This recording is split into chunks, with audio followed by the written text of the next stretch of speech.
कहानी, हिमाचल के देव देवता क्यों नाराज हुए। हिमालय की गोद में बसा हिमाचल हमेशा से देवभूमि कहलाता है। यहाँ के हर गांव, हर नदी, हर पहाड़ के साथ कोई न कोई देवता की कथा जुड़ी है। लोग मानते हैं कि देवताओं की कृपा से ही यहाँ की नदियाँ बहती हैं, खेतों में अनाज उगता है और पहाड़ों पर बर्फ की चादर हर बुराई से रक्षा करती है। लेकिन इस साल कुछ अलग हुआ। बरसात आई तो इतनी भयंकर कि गांव गांव तबाही मच गई। नदियां उफान पर आ गई, घर बह गए, पुल टूट गए और खेतों में खड़ी फसलें नष्ट हो गईं। लोग कहने लगे, देवता हमसे नाराज हो गए हैं। गांव के बुजुर्ग कहते हैं कि जब इंसान अपनी परंपराओं को भूल जाता है तो प्रकृति भी नाराज हो जाती है। इस साल गांव गांव में देव पूजन और मेले में पहले जैसी आस्था नहीं दिखाई दी। युवा मोबाइल और शहरों की चमक धमक में खो गए। जहां पहले देवताओं के नाम पर गीत गाए जाते थे, वहां अब शोरगुल और आधुनिकता का रंग चढ़ गया। देवताओं को यह अनदेखी खल गई। पहाड़ कभी नाजुक बच्चों की तरह होते हैं, अगर उन पर बोझ बढ़ाओ तो वे टूट जाते हैं।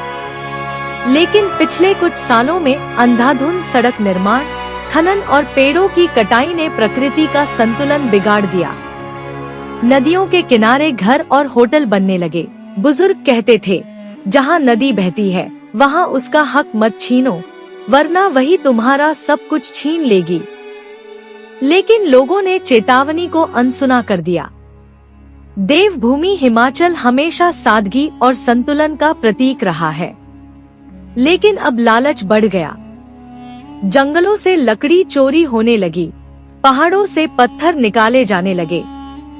जिस जमीन को देवताओं की धरोहर माना जाता था, वहां लोग अपने फायदे के लिए बिना सोचे समझे बदलाव करने लगे। देवता यह सब देखकर मौन हो गए। फिर आया जुलाई का महीना। बादल फटे, नदियां गरजी और पहाड़ टूट पड़े, मानो देवता क्रोध में कह रहे हों, तुमने हमें भुला दिया, हमारी धरती का सम्मान नहीं किया, अब देखो हमारे आंसुओं का रूप। गांव के लोग कहते हैं कि यह सिर्फ बारिश नहीं थी, यह देवताओं का क्रोध था।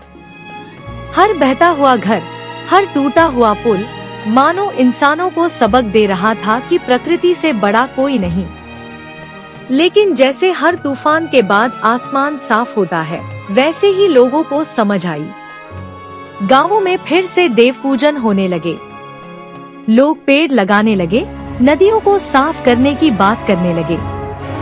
बुजुर्ग बच्चों से कहने लगे, देवता सिर्फ पूजा से नहीं मानते, उनकी धरती की रक्षा करना ही सच्ची भक्ति है। हिमाचल के देव देवता नाराज इसलिए हुए क्योंकि इंसान ने अपनी सीमाएं लांघ दी, परंपराओं को भुला दिया, प्रकृति का संतुलन बिगाड़ दिया और लालच में पहाड़ों को घायल कर दिया।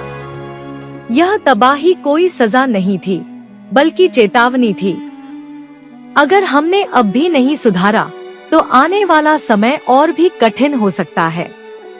अभी भी समय है, जागो और हमारे हिमाचल को बचाओ, वरना वो दिन दूर नहीं जब सब कुछ खत्म हो जाएगा, बस हम नाम के हिमाचली रह जाएंगे। तो वीडियो अच्छी लगी होगी तो शेयर जरूर करना ताकि सभी हिमाचलियों तक ये वीडियो जाए। जय भोलेनाथ।